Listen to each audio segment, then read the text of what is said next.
एक बड़े ही महान भाव थे जिनका नाम था दानचंद।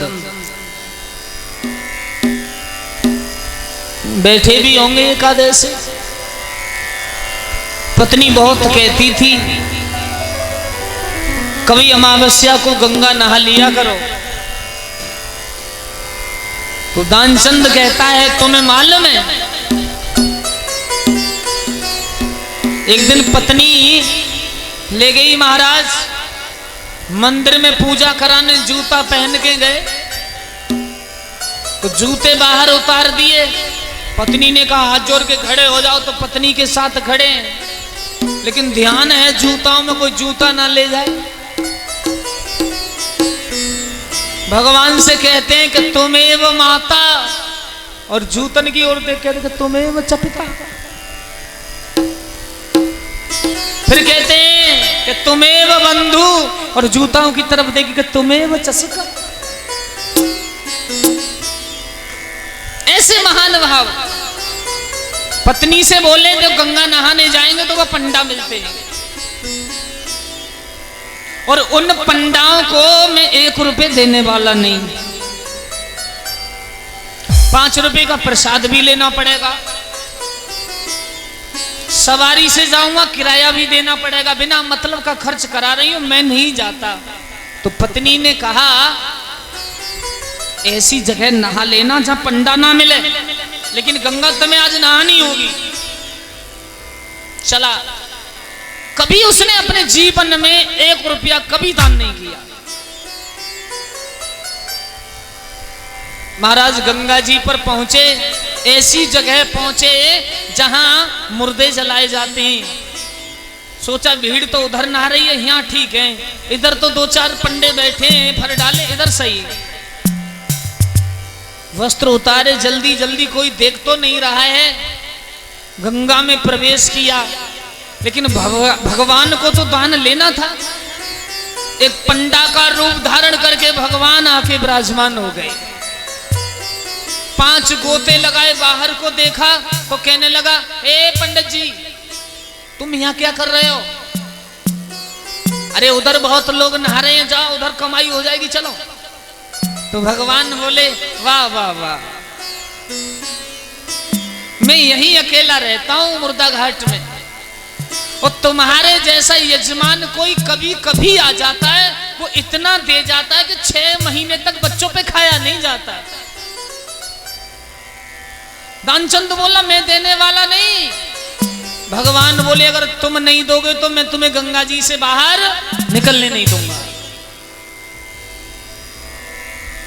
दानचंद बोला अच्छा कितना लोगे? तो भगवान ने कहा 100 रुपए दे देना। बोले नहीं दूंगा। 50 नहीं दूंगा। 20 दे देना। बोले नहीं दूंगा।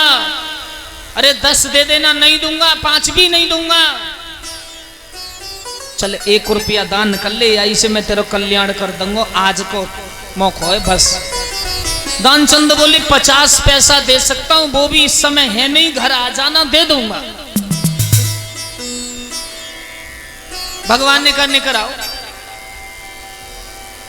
स्नान कियो, वस्त्र पहने, घर आयो, सर पटक के बोलो पत्नी से तेने ऐसी जगह भेज दो, एक पंडा ने घेर लियो, बड़ी मुश्किल से निकल के आया हूं, और घर का वादा करके आया हूं, ध्यान रखना कोई पीले कपड़े वाओ पंडा आ जा तो बता मन देना कि दानचंद घर में है। भगवान कहां मानने वाले। खाना खा के खाट पे ही लेटा, तब तक भगवान ने कहा अरे दानचंद भैया। तो पत्नी निकल के आई। पत्नी ने दानचंद जी से कहा आ गया पंडा। पत्नी से बोला कह दे बीमार हो गया, अभी अभी गंगा नहा के आया, सर में दर्द है बहुत तेज। पत्नी कहने लगी महाराज इस समय तो वो आपसे बात नहीं कर सकते, तबीयत खराब है, बीमार पड़ गए, अभी नहा के आए थे गंगा। भगवान बोले वाह वाह वाह, यजमान बीमार हो और हम बिना देखे और बिना मिले और बिना कुछ खाए पिए घर से चले जाए। पत्नी बोली पूछ के आती हूं। अंदर गई। बोलो वो तो ये कह रहा है कि मैं बिना मिले जाऊंगा नहीं। पत्नी से दानचंद बोला कह देना वो मर गए।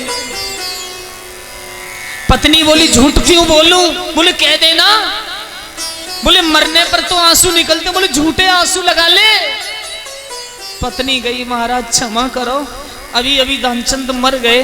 भगवान बोले वाह वाह, और बिना जलाए बिना मरघट जाए हम यहां से चले जाएं? ये तो हमारे भक्ति की विडंबना है। चलो खबर फैला देता हूं। इस मोहल्ला में गए भगवान, भैया दानचंद बड़े अच्छे आदमी थे, अभी समाप्त हो गए। इस मोहल्ला में गए, दानचंद बड़े अच्छे थे, अभी खत्म हो गए। उस मोहल्ले में गए, दानचंद बहुत अच्छे थे, अभी खत्म हो गए। लोग जब इकट्ठे हुए, भीड़ भाड़ हुई, और दानचंद के पास भगवान खड़े हुए जाके तो सांस खींच गया, बस थोड़ी थोड़ी सांस ले रहा है।